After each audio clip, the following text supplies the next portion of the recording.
On a un invité très spécial. Où vous voulez. Où vous voulez, là où c'est plus facile pour vous. Oups, attention. On a avec nous quand même un ancien premier ministre du Québec, Monsieur Johnson. Monsieur Daniel Johnson, bonjour. Bonjour, messieurs. Alors, écoutez, on vous fait découvrir, politiquement parlant, que vous connaissez probablement pas.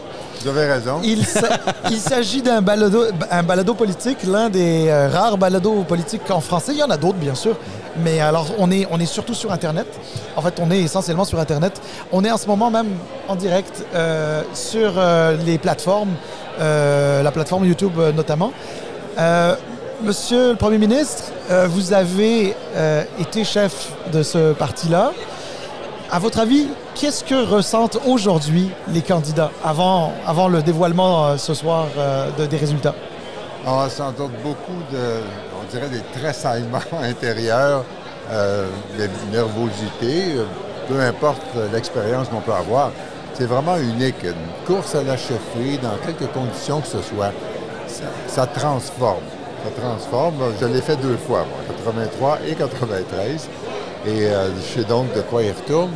Et je leur souhaite et ça va arriver, là, ils vont tous retrouver leur calme intérieur lorsque viendra le moment important du discours, évidemment le discours qui est à la clé avant la fin du vote. Et c'est une belle journée pour eux aussi.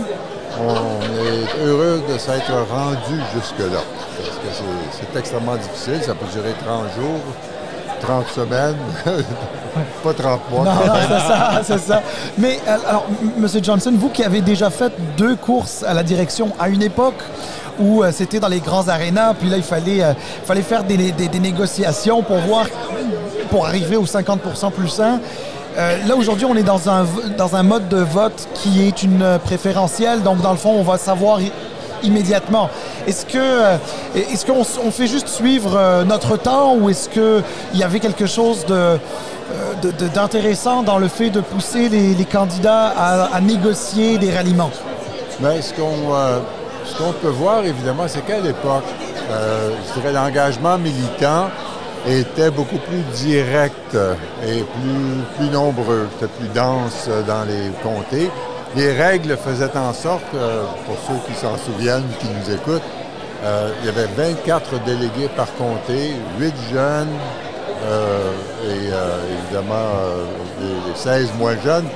Et ça voulait dire s'il y avait 3 candidats, qu'il y avait 72 candidats en liste comme délégués éventuels. Alors on faisait ce qu'on appelait des slates, bien sûr. Chaque candidat avait ses supporters préférés. C'est 2 douzaines ici, 2 douzaines là, 2 douzaines là-bas. Alors, ça faisait des salles considérables et ça mettait beaucoup plus de piquant et d'engagement direct, bien sûr, que d'aller sur la toile et de pitonner, etc., pour exprimer une préférence. Monsieur le Premier ministre, un grand merci. On ne va pas vous retenir. On va pas vous retenir, mais merci d'avoir pris quelques secondes, quelques minutes là, pour venir nous parler. Grand plaisir. Bonne écoute à tout le monde. Merci.